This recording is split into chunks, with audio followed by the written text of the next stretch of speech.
Un autre concurrent du GPT-4 est sorti cette semaine, on en parle dans cette vidéo, c'est parti.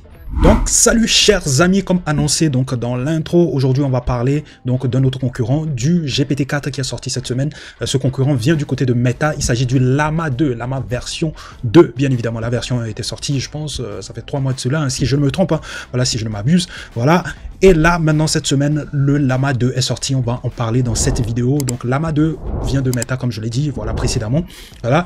Mais le petit bémol dans cette nouvelle sortie, c'est que Meta s'est associé avec Microsoft pour sortir donc le Llama 2, la deuxième version du Llama. Et ce qui est bizarre, quand même.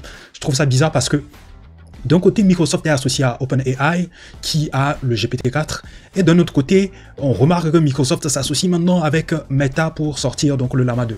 On ne comprend plus la position de Microsoft dans cette histoire. Je ne comprends pas la stratégie même de Microsoft dans cette histoire. Il faut rappeler que le Llama 2 est un modèle de langage open source, donc vous pouvez l'utiliser dans vos différents projets sans souci, c'est open source, hein, voilà, le code est ouvert. Il faut dire que le Llama 2, voilà, est réparti en 3 tailles. On a une taille avec 7 milliards de paramètres, une taille avec 13 milliards de paramètres et une autre taille avec 70 milliards de paramètres. Ce qu'on va tester là maintenant, c'est la taille à 7 milliards de paramètres et on va le tester donc sur Perplexity, sur la plateforme Perplexity. Je vous ai déjà présenté donc cette plateforme qui est une plateforme concurrente à ChatGPT. Donc ils ont réussi à intégrer donc le Llama 2 sur leur chatbot. Voilà, comme je vous l'ai dit, c'est open source, hein, tout le monde peut l'utiliser. Donc vous pouvez aussi l'utiliser aussi dans vos projets de chatbot aussi. Donc là, c'est grâce à Perplexity qu'on va pouvoir le tester. Le Llama 2 aussi est disponible sur Hugging Face. Vous pouvez aussi aller le tester sur Hugging Face. Beaucoup de personnes l'ont intégré donc sur leur plateforme Hugging Face. Donc vous pouvez aller le tester là-dedans. Possiblement, je vous mettrai le lien pour aller tester sur Hugging Face en barre de description. Donc voilà, on est sur l'interface de Perplexity Live. De toute façon, je vous mettrai le lien en barre de description. Voilà, vous avez un petit try Perplexity. Là, c'est le Llama ici. Donc voilà, donc vous avez le Llama 2, 7 milliards de paramètres. Donc on peut chatter donc avec. Donc très rapidement, on va lui demander. Donc je lui demande hello, qui es-tu? Bonjour, I just classes. I'm just an AI here to assist you. Déjà dans un premier temps, je lui écris en français. Il me répond en anglais. Donc je vais lui dire tout simplement. Donc je lui dis pourquoi me réponds-tu en anglais? Parle-moi en français. Of course, my apologies for misunderstanding. Ok, là je lui dis parle français. Il me répond en français, c'est parfait. Donc voilà, je vais lui dire génère-moi. On va partir sur du code, hein. On va voir s'il peut nous générer du code. Donc je lui dis génère-moi un code Python qui calcule le factoriel d'un nombre. Donc il m'a généré donc le code. Super, hein. En tout cas, il gère bien, il gère bien. Il arrive à me générer du code, c'est pas mal. Mais ce que je ne sais pas à propos du Llama 2, je ne sais pas si c'est multimodal. Je ne sais pas si c'est multimodal, j'ai pas eu d'infos sur la partie multimodalité de Llama. Je pense que c'est juste du test qu'il gère, hein, en plus du code. Donc on va essayer donc de lui envoyer donc un problème mathématique, hein, voilà. Résoudre ce problème mathématique.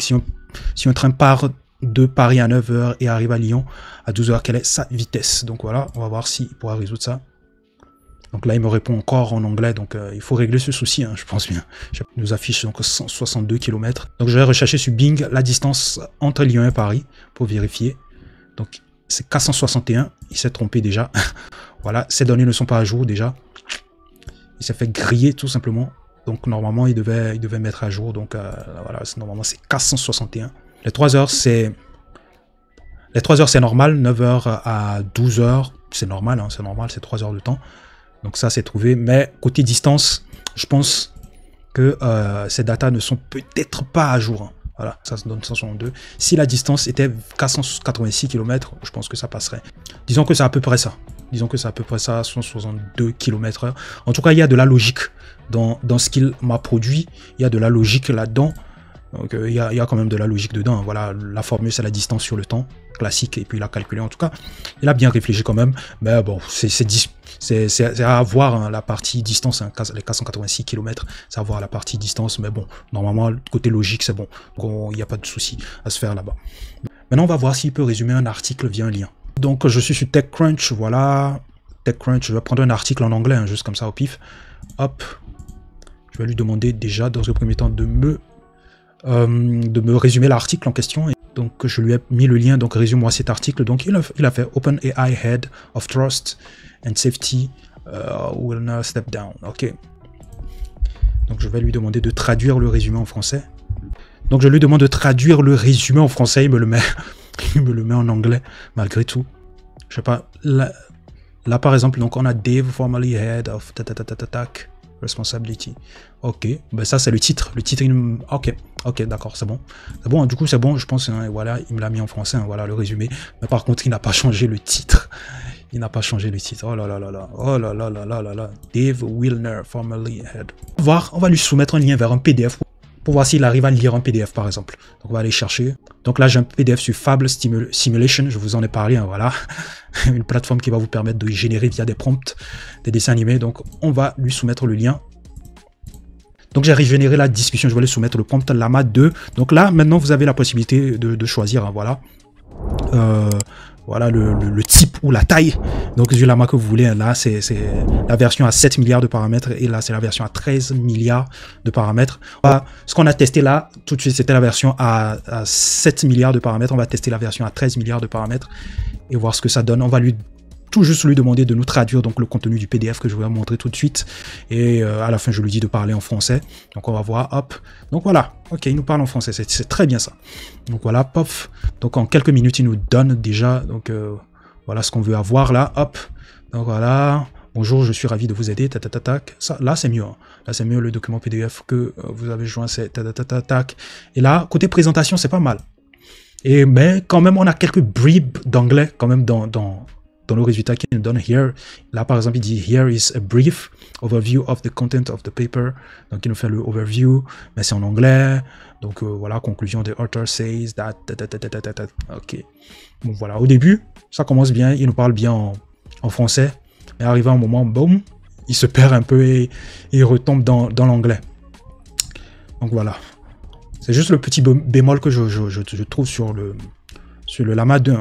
Voilà. Sur le Llama 2, c'est juste le petit bémol que je trouve là-dessus.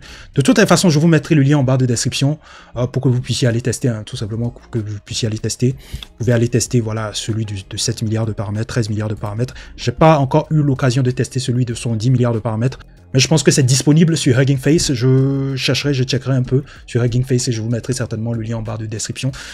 Donc voilà tout pour aujourd'hui. Dites-moi ce que vous pensez du Llama 2 en commentaire. Est-ce un concurrent sérieux pour le GPT-4 de OpenAI?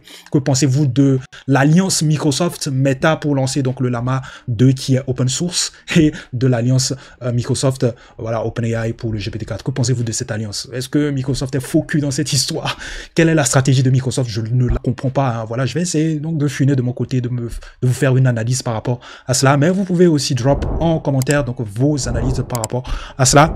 Je vous retrouve à la prochaine. Merci pour la force que vous donnez à la chaîne. Peace out, les gars.